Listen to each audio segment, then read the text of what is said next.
இன்னைக்கு நம்ம கத்திரிக்காய் முருங்கைக்காய் மாங்காய் சாம்பார் வைக்க போறோம். அதை எப்படி செய்யறதுன்னு பார்க்கலாம். கடாய் வச்சுக்கலாம். தேவையான அளவு எண்ணெய் ஊற்றிக்கலாம். எண்ணெய் சூடானதும் அரை ஸ்பூன் கடுகு போட்டுக்கலாம். கடுகு பொரிஞ்சு வந்ததும் பெருங்காயம் போட்டுக்கலாம். சின்ன வெங்காயம் உரிச்சு வச்சுக்கலாம் போட்டுக்கிறேன். கொஞ்சமாக கருவேப்பிலை போட்டுக்கலாம்.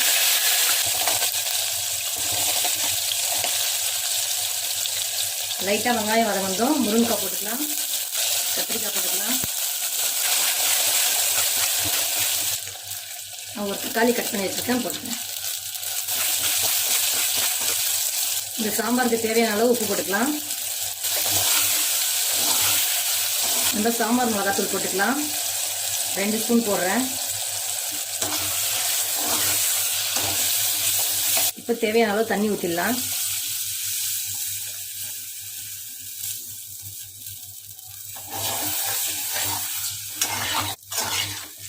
நம்மளுக்கு முருங்கைக்காவும் கத்திரிக்காவும் நல்லா வெந்து வரட்டும். இப்போ நம்ம முருங்கைக்காவும் கத்திரிக்காவும் வெந்துடுச்சு. மாங்காய் போட்டுக்கலாம். நான் 100 கிராம் துவரம்பருப்பை மஞ்சளும் பூண்டும் போட்டு வேக வச்சு எடுத்து வச்சிருக்கேன். அதை இதில் போட்டுடலாம். கூடவே தண்ணி கொஞ்சம் ஊற்றிக்கலாம். இதுலேயே கொஞ்சமாக புளி கரைசல் ஊற்றிக்கலாம்.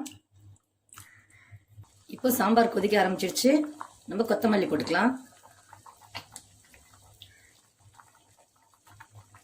இப்போ ஸ்டவ் ஆஃப் பண்ணிடலாம்.